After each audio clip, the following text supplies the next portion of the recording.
DJI নামটা যখন প্রথম শুনেন তখন মাথায় কি আসে? Drones, action cameras, pocket cameras or the legendary RS gimbal series. মাথায় যেটাই আসুক না কেন, DJI এর নাম শোনার সাথে সাথে তাদের পুরো লাইন আপটা মাথায় আইসা পড়াটা খুব অস্বাভাবিক কিছু না, কারণ DJI is a brand which makes impressions. এবং আজকে চ্যানেলের ধারাবাহিকতা বজায় রেখে একটি ইমপ্রেশন এবং ইনফরমেশন পূর্ণ রিভিউতে কথা বলছি আমি লিও, DJI RS4 মিনিকে নিয়ে। Welcome to void.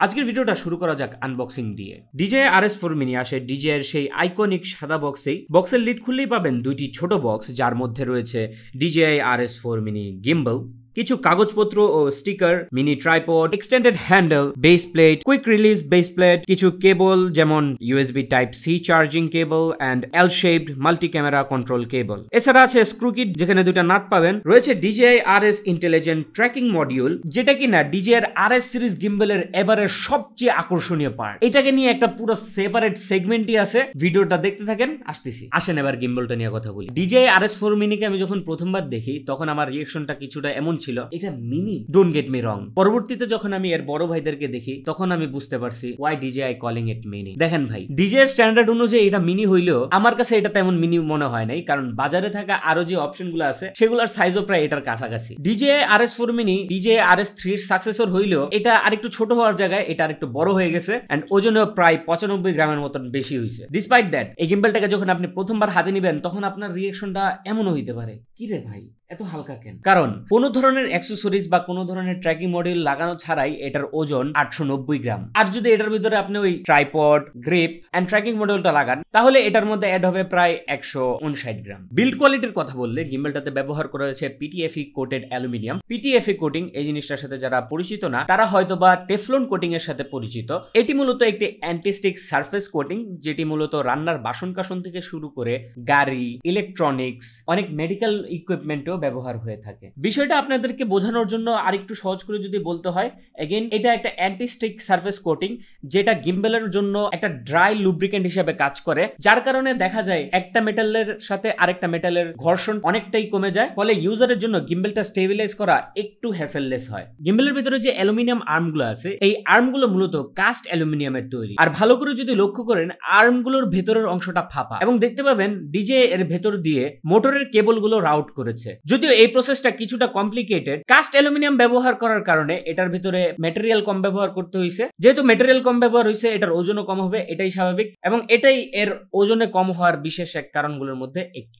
এছাড়া গিম্বলের স্ট্রাকচারটা মোস্টলি প্লাস্টিকের তৈরি, এন্ড যে আর্গোনমিক স্টাইলটা আছে এটা আমার কাছে মনে হচ্ছে যথেষ্ট গ্রিপি, যার কারণে এক হাত দিয়ে এটাকে ম্যানুভার করা আর ইউজ করা খুব একটা টাফ কিছু না। দুঃখজনক ভাবে গিম্বলটার মাত্র একটা কালারই বাজারে অ্যাভেলেবেল আছে। যারা মোস্টলি আউটডোর কাজ করেন তাদের জন্য এটা হইতে পারে একটা বিশাল ড্রব্যাক, এবং অনেকের জন্য এটা হতে পারে ডিল ব্রেকার। এবার গিম্বলটার ডিসপ্লে নিয়ে কথা বলা যাক। গিম্বলটার ভেতরে ব্যবহার করা হয়েছে একটি LCD কালার টাচ ডিসপ্লে, যার উপরে আমরা অলিওফোবিক কোটিং লক্ষ্য করতে পেরেছি। টাচ ফিডব্যাকের কথা বললে এটা যথেষ্ট রেসপন্সিভ। আমার মতো বড় আঙ্গুল হইলে এই ছোট ডিসপ্লেতে মাঝে মাঝে মিসটাচ হইতে পারে, কিন্তু গিম্বলের টাচ ফাংশনালিটি যথেষ্ট রেসপন্সিভ। এখানে আরো পলিশের সুযোগ রয়েছে সফটওয়্যার অপটিমাইজেশনের মাধ্যমে। পোর্টস এন্ড বাটনসের যদি কথা বলা হয়, প্রথমেই কথা বলতে হবে এই গিম্বলটার ট্রিগার বাটন নিয়ে। ট্রিগার বাটন দিয়ে আপনি এট দ্য সেম টাইম 3টা অ্যাকশন পারফর্ম করতে পারবেন। প্রথমেই রয়েছে লক ফাংশন, যেখানে আপনি যদি এই ট্রিগারটাকে চাপ দিয়ে ধরে রাখেন, গিম্বলটা টেম্পোরারি লক মোডে চলে যাবে, অর্থাৎ আপনার হাতের কোনো মুভমেন্ট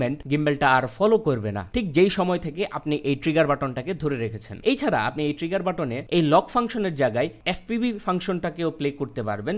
জাস্ট সেটিংস থেকে টগল করে নিলেই হবে, যেখানে আপনি এই ট্রিগার বাটনটাকে যদি ধরে রাখেন, গিম্বলটা আপনার প্রত্যেকটা অ্যাকশন ফলো করবে। এরপরে রয়েছে ফ্রন্ট ডায়াল, যেটার ডিফল্ট ফাংশনালিটি মূলত ফোকাস করা, যেটা আপনি ক্যামেরার সাথে ব্লুটুথ কানেক্ট করে বা গিম্বলের সাথে কেবল কানেক্ট করে পারফর্ম করতে পারবেন। এছাড়া বিভিন্ন মোডে এটা টগল করাও পসিবল এর সেটিংস থেকে। পেছন থেকে সামনে আসলে আমরা দেখতে পাবো পাওয়ার বাটন, এবং পাওয়ার বাটনের ঠিক উপরে রয়েছে মোড সুইচিং বাটন, যেখান থেকে FPV, PF এবং PTF মোডে আপনি সুইচ করতে পারবেন। বাম দিকে রয়েছে USB Type-C ফিমেল পোর্ট, যেটা কিনা 30 ওয়াট ফাস্ট চার্জিং সাপোর্ট করে, এবং এর নিচে রয়েছে জয়স্টিক মোড সুইচিং বাটন, যেটাকে টগল করার মাধ্যমে আপনি সিলেক্ট করতে পারবেন আপনার এই গিম্বলে থাকা জয়স্টিক কি অ্যাকশন পারফর্ম করবে। আপনি যদি গিম্বলের জয়স্টিক নাড়াচাড়া করেন তাহলে আপনি আপনার গিম্বলের মোটরগুলোকে কন্ট্রোল করতে পারবেন, কিন্তু আপনি যদি এটার সাইড বাটনের মাধ্যমে জুম মোডে সুইচ করেন এবং জুম ফাংশনালিটিতে, তাহলে আপনার এই জয়স্টিকটি যদি ক্যামেরার সাথে ব্লুটুথের মাধ্যমে কানেক্টেড থাকে তাহলে জুম ইন অ্যান্ড আউট করতে পারবেন। সামনের দিকে আসলে আমরা মূলত দুইটা বাটন দেখতে পারবো, যেখানে লাল বাটনটা মূলত ক্যামেরা কন্ট্রোল বাটন। এটাকে আস্তে চাপ দিলে ক্যামেরাটা ফোকাস করবে এবং পুরোপুরি চাপ দিলে ক্যামেরাটা ভিডিও রেকর্ডিং করা শুরু করে দিবে। এর উপরে রয়েছে কাস্টমাইজেবল মোড বাটন, যেটা ডিফল্টে আপনার ছবি তুলবে অ্যান্ড কাস্টমাইজ করলে আপনার FN বা C1 এ যেই সেটা পারফর্ম করবে। এবার পালা গিম্বেলটার কিছু মেইন ফিচার নিয়ে কথা বলা। মার্কেটে থেকে আপনি যে গিম্বেলে নেন না কেন, স্টেবিলাইজেশনের ক্ষেত্রে এক এক কোম্পানি থেকে বেটার হইলেও যে জিনিসটাতে কোনো কোম্পানি ওইরকম লেভেলে স্টেবল হইতে পারে নাই, তা হলো গিম্বেলের সাবজেক্ট ট্র্যাকিং। এই সাবজেক্ট ট্র্যাকিং জিনিসটা এক এক কোম্পানি এক এক ভাবে অ্যাপ্রোচ করলেও DJI সেখানেও সবসময় তাদের লিডটা বানায় রাখছিল ট্র্যাকিং এর ক্ষেত্রে। But this time DJI took this game a little further with their intelligent tracking module. দেখেন ভাই, পূর্বে আমি জায়ন ক্রেন M2 ইউজার ছিলাম, আর ভাই ওইটার ট্র্যাকিং এত ডিসপিকেবল ট্র্যাশ ছিল, আই হোপ আমি আপনাদেরকে দেখাইতে পারতাম। হ্যাঁ, এটা সত্য, আমি যখন DJI RS4 মিনিতে শিফট হই তখন আমার ধারণা ছিল যে ইয়েস, এটার ট্র্যাকিং জোস হইতে যাইতেছে, কিন্তু এতটা জোস এটা আমি ভাবিনি। আপনি যদি জাস্ট গিম্বেলের সেটিংস থেকে এর ট্র্যাকিং স্পিডটাকে ফাস্ট করে দেন ভাই, তাহলে এই গিম্বেলের ট্র্যাকের হাত থেকে বাঁচা আপনার জন্য মুশকিল, and it is bad good. গিম্বেলটার ভিতরে টোটাল 3টা ট্র্যাকিং স্পিড মোড আছে, একটা লো, একটা মিড আর একটা হাই। এখন গিম্বেলটার ভিতরে আপনার ট্র্যাকিং মডিউলটা লাগানোর পর এটা তো আপনাকে দেখলেই সাথে সাথে ট্র্যাকিং শুরু করবে না, তার জন্য এটাকে অ্যাক্টিভেট করতে হবে। অ্যাক্টিভেটের জন্য DJI এটাতে ইমপ্লিমেন্ট করছে জেস্টার কন্ট্রোল, যেখানে আপনি গিম্বেলের ভিতরে থাকা 3টা সিলেক্টেড জেস্টারের মধ্যে যে কোনো একটা সিলেক্ট করে ওই জেস্টারটা পারফর্ম করলে আপনার গিম্বেলটা আপনাকে ট্র্যাক করা শুরু করে দিবে। জেস্টার কন্ট্রোলের মাধ্যমে অ্যাক্টিভেট করার পর এটা আপনাকে আপনার ক্যামেরা ফ্রেমের কোন জায়গায় রাখবে এটাও আপনি সিলেক্ট করতে পারবেন এই গিম্বেলের ভেতর থেকে। এখানে মূলত দুইটা অপশন আছে। একটা অপশন চালু করলে আপনার এই ট্র্যাকিং মডিউল সবসময় আপনার মেইন ক্যামেরার একদম সেন্টারে রাখার ট্রাই করবে অল দ্য টাইম। আর সেকেন্ড যে অপশনটা আছে, আপনি যখন আপনার জেস্টার দিয়ে, ধরেন আমি ফ্রেমের এই জায়গায় আছি, আমি যদি জেস্টার দিয়ে আমার ক্যামেরাটাকে অ্যাক্টিভেট করি তাহলে ক্যামেরাটা সবসময় আমাকে এই ফ্রেমটার ভিতরেই রাখবে। তার মানে আমার গিম্বেলের ট্র্যাকিং এনেবল করব, ঠিক সেই ফ্রেমেই অল টাইম আমাকে রাখার চেষ্টা করবে। এই দুটো মোড এত ইউজফুল, বিশেষ করে যারা সোলো ভিডিওগ্রাফার আছেন তাদের জন্য তো এটা বেস্ট। তাহলে এখন পালা হলো আমাদের ট্র্যাকিং মডিউলটার পারফরম্যান্সটা চেক দেওয়ার। এটা হলো আমাদের ট্র্যাকিং মডিউল এন্ড আমরা এটাকে জাস্ট লাগাই দিছি। অ্যাজ আমাদের জেস্টার হলো ভি সাইন, প্রবাবলি ট্র্যাক করো, এই ডান, ট্র্যাক হয়ে গেছে। ট্র্যাক প্রবাবলি আমাদের মিডে দেওয়া আছে। এখন আমি আপনাদেরকে দেখাই জাস্ট, এটা হলো এই লেভেলের প্রিসিশন। আমি যদি আপনাদেরকে এটা পিওভি না দেখাই তাহলে আপনারা বুঝবেন না। এই দেখেন, this is that good. No matter where you go, it will track you. And এটা প্রবাবলি 100% নাই, এখনো 100% দিলে এটা আরো ভয়ঙ্কর পারফরমেন্স দেয়। আর আমি এই টেস্টটা করতেছি আমার অন্য শুটিং এর মাঝখানেই, সো আশা করি বুঝতে পারতেছেন। And there it is. আর আমি এটা কিন্তু সেন্টারে সেট করে রাখছি, মানে no matter what it will keep me in centre.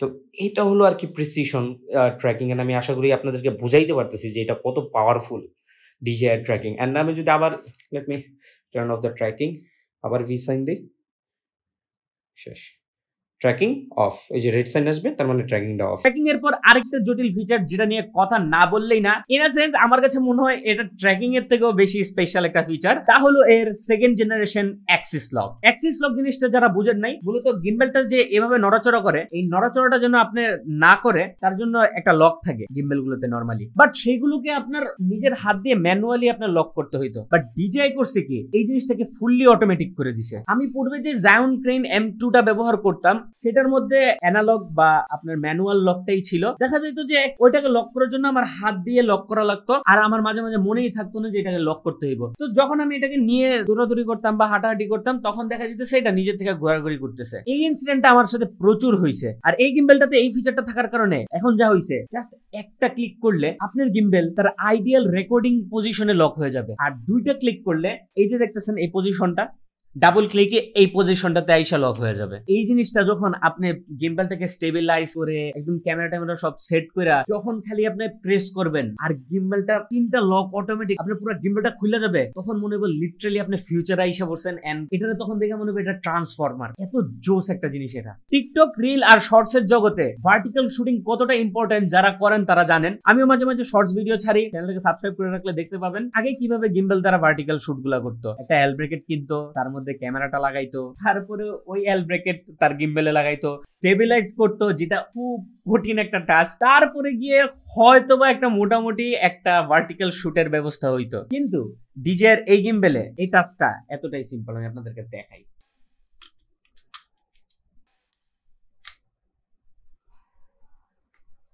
Done. And মাত্র এই 10 থেকে 15 সেকেন্ডের মধ্যেই আপনার এই গিম্বেল ভার্টিক্যাল রেকর্ডিং এর জন্য রেডি। এখন হয়তো বুঝতে পারতেছেন কেন আমি এই গিম্বেলটার এত প্রশংসা করতেছি। ফিচারের কথা বললে এটা একটা ডাইনোসর ভাই। শুধুমাত্র ভার্টিক্যাল শুটিংই না, যেটাকে তারা ফাস্টার করছে, তারা লিটারালি এটার মধ্যে একটা কুইক রিলিজ প্লেট দিয়ে দিছে। যেমন এটা হলো মেইন বেস প্লেট এন্ড এটা হলো কুইক রিলিজ বেস প্লেট। এটার পিছনের মধ্যে একটা লক আছে যেন আপনার গিম্বেলের থেকে এটা না পড়ে যায়। এটাকে এই কুইক রিলিজ প্লেটটাকে ওই পিছনের লকটাকে চাপ দিলেই এই কুইক রিলিজ প্লেটটা আপনার হাতে চলে আসবে। অর্থাৎ ধরেন আপনি একটা সিচুয়েশনে আছেন যেখানে আপনার ইনস্ট্যান্ট ক্যামেরাটা গিম্বেল থেকে খুইলা আপনার জাস্ট ক্যামেরাটা দিয়ে শুট নিতে হইব। এমন সিচুয়েশন গুলোতে তো আপনার আর বারবার এই বেস প্লেট খুলে বারবার আপনি স্টেবিলাইজ করবেন না। ডিজিআই করছে কি, যে জিনিসটা আগে মানুষ থার্ড পার্টি অ্যাকসেসরিজ ব্যবহার করে করতো, এটা গিম্বেলে ইনবিল্ট করে দিছে। অর্থাৎ আপনারা কিনা লাগবে না, টাকা পয়সা গেছে। এবার গিম্বেলটার কম্পিটিবিলিটি নিয়ে কথা বলা যাক। যেহেতু এটা একটা পাওয়ারফুল গিম্বেল, হয়তোবা অনেকেই ধারণা করে ফেলছেন এটার মধ্যে ডাইরেক্ট মোবাইল ব্যবহার করা যাবে, বাট ফর ইউর ডিসঅ্যাপয়েন্টমেন্ট, না, আপনি চাইলেই পারবেন না। কারণ এটার একটা মিনিমাম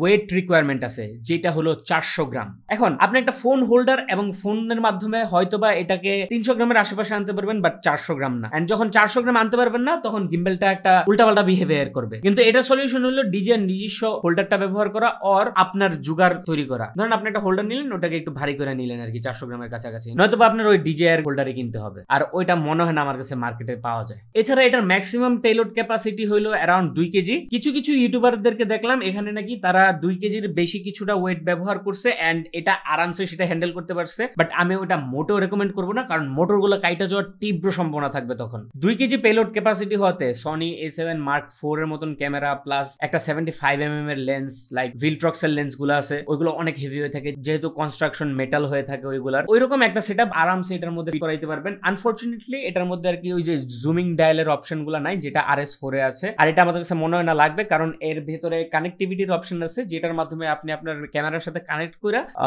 গিম্বেলের জয়স্টিকের মাধ্যমে জুম ইন এবং আউট করতে পারবেন, যদি আপনার ক্যামেরার ভিতরে একটা ফিক্স লেন্স না, মানে জুম লেন্স থাকে আর কি, আর আপনার ক্যামেরায় যদি একটা ভেরিয়েবল ফোকাল লেন্থের লেন্স থাকে আর কি। যাই হোক, হিসাবটা সিম্পল, 2 কেজির নিচে রাখবেন ওয়েট। ডিজিআই এই গিম্বেলটার ভিতরে 2 সেল লিথিয়াম আয়ন ব্যাটারি ব্যবহার করছে, যেগুলোর ক্যাপাসিটি 3100 mAh পর্যন্ত, এবং এই 3100 mAh ব্যাটারি দিয়ে ডিজিআই ক্লেম করতেছে 13 ঘন্টার মতন ব্যাকআপ পাওয়া যাবে। যদিও ব্যাটারি ব্যাকআপটা সম্পূর্ণ ডিপেন্ড করে আপনার ইউজ কেসের উপর। আমার মনে হয় যদি কমও পান এন্ড হেভি ইউজও করেন, এটার মধ্যে থেকে আরামসে 10 আওয়ারের ব্যাটারি ব্যাকআপ নিয়ে নিতে পারবেন, একদম কনস্ট্যান্ট ইউজ আর কি। তাই আমার মনে হয় না কেউ দিনে 10 ঘন্টা চালু করে রাখবেন আর ব্যাটারির কোনো প্রবলেম হবে। আর এমন কোনো জায়ান্ট যদি থাইকা থাকেন যারা 10 ঘন্টার বেশি রেকর্ড করার প্ল্যানিং করতেছেন, তাইলে এটা আপনার লেগা না ভাই, আপনার জন্য RS4 নিতে হবে। কারণ RS4 এর ভিতরে দেখা যাইতেছে যে এই ব্যাটারি গ্রিপটা খোলার একটা ফিচার থাকে, বাট এটার ভিতরে নাই, যেটা ইনিশিয়ালি আমার কাছে পার্সোনালি একটা ডিল ব্রেকার ছিল। বাট যখন আমি চিন্তা করি যে আমার যে ওয়ার্কলোড সেই অনুযায়ী অত হাই এন্ডের গিম্বল আপাতত দরকার নাই, শুধু 20,000 টাকা এক্সট্রা খরচ করার কোনো মানে হইতেছে না, তাই আমি এটার দিকে আসছি। এন্ড আমার মনে হয় এই গিম্বলটার দিকে যারা আসবেন, ম্যাক্সিমামই আমার মতন সিচুয়েশনে আছেন, এমন পাবলিকে আসবেন, আর যারা কনভিনিয়েন্স খুঁজেন আর কি। ভিডিওর এই পর্যায়ে আমরা দেখব গিম্বলের স্টেবিলাইজেশন টেস্ট, যেখানে আমরা 2টা ক্লিপ সাইড বাই সাইড রাখবো। একটা ক্লিপে আমরা গিম্বল ব্যবহার করেছি, আরেকটা ক্লিপে আমরা ক্যামেরার ইনবিল্ড স্টেবিলাইজেশনটা খালি অন রেখেছি। পাশাপাশি 2টা ফুটেজ দেখলে আপনারা বুঝতে পারবেন DJI RS4 mini কতটা স্টেবল বা এর পারফরমেন্সটাই বা কেমন। ডান সাইডের ক্লিপটাতে DJI RS4 mini ব্যবহার করা হয়েছে এবং বাম সাইডের ক্লিপে কোনো ধরনের গিম্বল ব্যবহার করা হয় নাই, শুধুমাত্র IBIS এনেবল ছিল। ভিডিওটা দেখে হয়তো আপনারা অনেকটাই ক্লিয়ার, কারণ যেই ক্লিপটায় আমি গিম্বল ব্যবহার করি নাই, সেই ক্লিপটাতে আমার প্রত্যেকটা স্টেপে যে জার্কটা তৈরি হয় এটা ক্লিয়ারলি ভিজিবল। বাট আমরা গিম্বলের ক্লিপটা যদি দেখি, এখানে জার্ক তো দূরের কথা, আমি যে হাঁটতেছি এটাই অনেক কম বোঝা যাইতেছে, এটা এতটা স্মুথনেসের কথা বললে আমার কাছে মনে হয় না বাজারে এখন কোনো অপশন আছে যেটা কিনা ডিজের ধারের কাছেও আইতে পারবে স্টেবিলাইজেশনের ক্ষেত্রে। আর আমার কথার সত্যতা আপনারা ক্লিপেই দেখতে পাচ্ছেন। ভিডিওর এ পর্যায়ে চলেন এর previous line-up successor DJI RS3 মিনির সাথে এই RS4 মিনির কিছু কি পয়েন্ট কম্পারিজন গুলো দেখে আসি। স্টেবিলাইজেশনের কথা বললে DJI RS3 মিনি এবং RS4 মিনির মধ্যে পার্থক্য হলো একটাতে 3rd জেনারেশন স্টেবিলাইজেশন টেকনোলজি ব্যবহার করা হয়েছে আর এটাতে 4th জেনারেশন স্টেবিলাইজেশন টেকনোলজি ব্যবহার করা হয়েছে। আরেকটা যেটা মেজর কি ডিফারেন্স, যেটা নিয়ে আমরা একটু আগেও কথা বলছি, এ হলো অটো অ্যাক্সিস লক। এটা DJI RS3 মিনিতে নাই, RS4 এ আছে। প্লাস DJI RS3 থেকে এটার ব্যাটারি ব্যাকআপ বেশি। DJI RS3 মিনিতে DJI ক্লেম করছিল 10 আওয়ারের ব্যাটারি ব্যাকআপ, এটাতে 13 আওয়ারের ব্যাটারি ব্যাকআপ ক্লেম করতেছে DJI RS3 মিনিতে ভার্টিক্যাল শুটিং এর অপশন থাকলেও এটা DJI RS4 মিনিতে অনেকটা ফাস্টার এবং ইজি। এইটাকে কি ডিফারেন্স বলা না গেলেও এটা একটা মেনশনেবল জিনিস বলে আমার কাছে মনে হয়েছে। এবং সবচেয়ে বড় যে জিনিসটা এটাকে RS3 মিনি থেকে ডিফারেন্ট করে এবং যেটা কিনা গিম্বল ইন্ডাস্ট্রিকে রেভলিউশনাইজ করছে, অনেক কথা বলছে এটাকে নিয়ে আজকে, সেটা হলো এর এই ট্র্যাকিং মডিউলটা। তো এগুলোই ছিল কিছু major difference between RS3 mini and RS4 mini. চলুন এবার কথা বলা যাক গিম্বলটার প্রোজ এন্ড কনস নিয়ে। প্রোজ নিয়ে বলতে হলে প্রথমে বলতে হবে এর অটোমেটিক অ্যাক্সিস লক, যেটা কিনা কতটা হেল্পফুল আপনি না ইউজ করলে বুঝতে পারবেন না। দ্বিতীয়তে আছে সেই ট্র্যাকিং মডিউল, এটা যে লেভেলের অ্যাকুরেট ট্র্যাকিং দিতে পারবে আমার কাছে মনে হয় না কোনো গিম্বল আপনাকে এই লেভেলের ট্র্যাকিং দিতে পারতেছে। তৃতীয়তে আছে কুইক রিলিজ প্লে এন্ড এই ভার্টিক্যাল শুটিং মোডটা, এটা just awesome and game changer একটা ফিচার। এবং সর্বশেষে 13 আওয়ারের battery backup which is pretty good. এখন গিম্বলের যেহেতু ভালো দিক আছে, এই গিম্বলের তো খারাপ দিকও আছে। এবার আসেন এর কনস নিয়ে কথা বলি। প্রথমে আমাকে যেটা নিয়ে মাস্ট বলতেই হবে সেটা হলো এর কালারটা। ভাই একটা কালারই বানাইতেন, একটা ডিফারেন্ট কালার বানাইতেন, কারণ আপনার RS4 বলেন কিংবা RS4 Pro ওইগুলোর তুলনায় এইটা হলো বেশি সেল হবে ভাই আপনার। তো এটাতে যদি আপনি অপশন রাখতেন আমার কাছে মনে হয় না আপনার ওই লেভেলের কোনো ঝামেলা হইতো। এন্ড এটা আমার কাছে অনেক বড় একটা কনস বলে মনে হয়েছে, even though it looks good. দ্বিতীয়ত যেটা বলতে হইব, RS4 এর মতন এখানে রিমুভেবল একটা ব্যাটারি গ্রিপের ব্যবস্থা করে নাই। যদি রিমুভেবল ব্যাটারি গ্রিপের ব্যবস্থা করতো তাইলে এটাকে আমি দেখা যেতেছে যে খুইলা মিনি থেকে RS4 এর সাইজে নিয়ে যেতে পারতাম একটু বড় ব্যাটারি গ্রিপ ব্যবহার করে। থার্ড কনস এটার ভার্টিক্যাল শুটিং নিয়ে। বেসিক্যালি এটা যখন আপনি হরিজন্টাল থেকে ভার্টিক্যালি শিফট করবেন, মোস্ট অফ দ্য টাইম আপনাকে এটা রিব্যালেন্স করতে হইব। সেই জায়গায় যদি DJI এখানে কোনো গিয়ার সিস্টেম আর একটু বেশি পাওয়ারফুল মোটর ইউজ করতো, আর যদি এই হ্যাসেলটাকে রিমুভ করতে পারতো, তাইলে আমার কাছে মনে হয় যে সবচেয়ে বেস্ট হইতো। যেহেতু এই গিম্বলটা ফোকাসই করা হয়েছে একদম ইউজারের হ্যাসেল কিভাবে কোন দিকটা কমানো যায়, সেই জায়গার মধ্যে যদি এখানে আবার রিব্যালেন্সিং এর ইস্যুটা থাইকে যায়, তাইলে এটা যে একটা কুইক মেথড, মানে ভার্টিক্যাল শুটিং এ যাওয়ার যে কুইক মেথড, এইটার পারপাসটা আর কি নষ্ট হয়ে যেতেছে। আমি আশা করতেছি নেক্সট জেনারেশনে DJI এই জিনিসটাকে ফিক্স করে ফেলবে। প্রচুর ইউটিউবার এই জিনিসটাকে হাইলাইট করছে, আমার মনে হয় কোম্পানি অলরেডি এটাকে তাদের আমলে নিছে। দেখা যাক নেক্সট জেনারেশনে কি হয়। ভিডিওর একদম শেষের দিকে আপনাদেরকে একটা আপডেট দেওয়ার প্রয়োজন মনে করছি। আমরা এই গিম্বলটাতে একটা সিগনিফিকেন্ট ইস্যু খুঁজে পাইছি, সেটা হলো এর এক্সট্রিম ব্যাটারি ড্রেনিং। আমরা যখন প্রথম দিকে ভিডিওটা বানাইতেছি বা ভিডিওটা অলমোস্ট শেষ করে ফেলছি, ততক্ষণ পর্যন্ত এই প্রবলেমটা আমরা পাই নাই। বাট আমরা যখন প্রায় ভিডিওটা পোস্ট করে দিব, এমন টাইমে আমরা এরকম একটা ইস্যু খুঁজে পাই। যেহেতু এই ইস্যুটা ওয়ারেন্টির মাধ্যমে আমার ফিক্স করা লাগবে, তাই এটা একটা লং টাইমের বিষয়। দেখা যাইতেছে সবই ঠিক ছিল, চার্জ এভরিথিং খুব ভালো ছিল। যেহেতু আমার ওয়ার্কলোড অনেক কম, এটাকে মাসে 2 থেকে 3 বারের বেশি আমার কোনো সময় ব্যবহার করার প্রয়োজন হয় নাই। যখন আমি এটাকে 3 নাম্বার সাইকেলে চার্জ দিই আর কি, মানে 2 বার চার্জ দেওয়ার পর 3 নাম্বার সাইকেলে চার্জ দেই, ওই চার্জের প্রায় শেষের দিকে যখন আর কি গিম্বলে 18-19% চার্জ আছে, সেই সময় আমরা যে প্রবলেমটা ফেস করছি এটা প্রবাবলি 18% ছিল। অ্যান্ড এইটা 18 থেকে একদম 0 পর্যন্ত যাইতে প্রবাবলি সর্বোচ্চ 3 থেকে 4 মিনিট টাইম নেয় ফর নো রিজন। এই 18%-এর আগে এর চার্জ খুব ভালো ছিল। আমি DJI প্রমিসড 13 ঘন্টার কাছাকাছি ব্যাকআপ পাইতেছিলাম। যেহেতু আমার কাজগুলো ওইরকম হেভি কিছু না, অ্যান্ড আমার সিস্টেমও যে অতিরিক্ত এটার ওভারলোড করতেছে এমন কিছু না, সো আমি ওইরকম লেভেলের একটা ব্যাকআপ পাইতেছিলাম। But all of a sudden এটা হয়। এখন ব্যাটারির কী অবস্থা আমি আপনাদেরকে এটা একটু ধারণা দিই। এখন যদি আমি জাস্ট আইডল অবস্থায় রেখে দিই, মানে কোনো ধরনের গিম্বল নড়াচড়া নাই, কোনো কিচ্ছু নাই, আপনার ট্র্যাকিং মডিউলটা অন আছে অ্যান্ড কোনো কানেকশন নাই, আপনি জাস্ট রাইখা দিছেন বা কানেকশন আছে, মানে ব্লুটুথ কানেক্টেড না ডিভাইসের সাথে বা কানেক্টেড, যে অবস্থায় রাখেন না কেন, আপনার এইটা প্রতি পার্সেন্টেজে মাত্র 5 মিনিট, মানে রাইখা দিল আপনার প্রতি পার্সেন্টেজ 5 মিনিট টিকে। এইটার যে ব্যাটারি DJI ক্লেম করতেছে, এই জায়গায় মিনিমাম 13 থেকে 14 মিনিট থাকার কথা ছিল, মানে একদম কোনো মুভমেন্ট ছাড়া। কারণ একদম মুভমেন্ট ছাড়া এটা কোনো ধরনের ইলেকট্রিসিটি ড্র করে না, কোনো অ্যাক্সিস থেকেই না।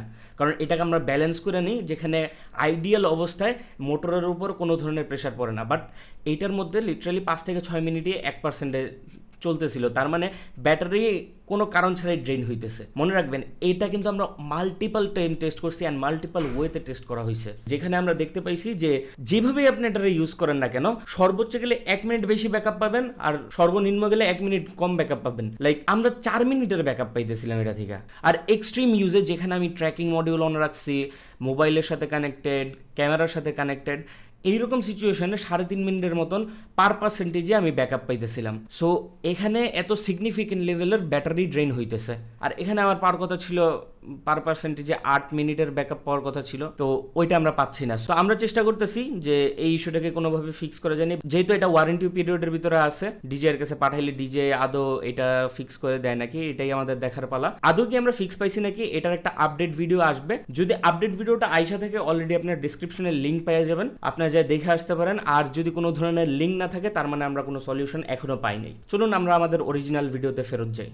এখন কারা নিবেন কি কারা নিবেন না এটা ওভারঅল ভিডিওটা দেখে আশা করি আপনারা বুঝতে পারছেন, বাট স্টিল আমি একটু কনক্লুশন দিতে চাই। ফার্স্ট, যারা একটা পোর্টেবল সলিউশন খুঁজতেছেন তাদের জন্য এটা হইতে পারে একটা সলিউশন, কারণ এটা অনেক লাইট ওয়েট, প্লাস এটা সাইজে ছোট, ক্যারি করাটা অনেক ইজি, যেহেতু অটো লকিং সিস্টেম আছে। লিটারালি আপনি এই সবকিছু খুইলা দিয়া বা সবকিছু লাগানো অবস্থায় আপনি ধরেন আপনার জাস্ট ক্যামেরাটার কুইক রিলিজ প্লেটটা খোলার পর জাস্ট বাটনটাতে ডাবল চাপ দিলে ডিফল্ট পজিশনটাতে চলে যাবে, যার কারণে দেখা যেতেছে জাস্ট আপনি এটাকে ব্যাগে ভরে নিয়ে আপনি যে কোনো জায়গায় চলে যেতে পারবেন। স্টিল আমার কাছে ওইটা একটু ভয় লাগে, যদি বাই এনি চান্স এটার মধ্যে চাপচুপ লাগে কিছু হয়, আমি ওইটা রেকমেন্ড করি না। এটার জন্য সেপারেট ব্যাগ পাওয়া যায়, যেগুলো কিনতে 5-6 হাজার টাকা আপনার খরচ যাবে এক্সট্রা। আমি মনে করি না ওইটা দরকার আছে, ফোমকাইটা ব্যাগের ভিতরে বানায় নেন ভাই, সমস্যা কি। তারপরে যারা নিবেন, যারা solo blogger, solo content creator, তাদের জন্য তো এটা পুরো আইডিয়াল ভাই, বিশেষ করে ব্লগারদের জন্য, কারণ ব্লগারদের জন্য পেলোড অনেক বড় একটা বিষয়। ওই জায়গায় এই জিনিসটা খুব ভালো পারফর্ম করতেছে, যেহেতু এটা একটা মিনি গিম্বল, পোর্টেবল, প্লাস এটাতে একটা অটোমেটিক ট্র্যাকিং সিস্টেম আছে, তো তাদের জন্য তো এটা পুরো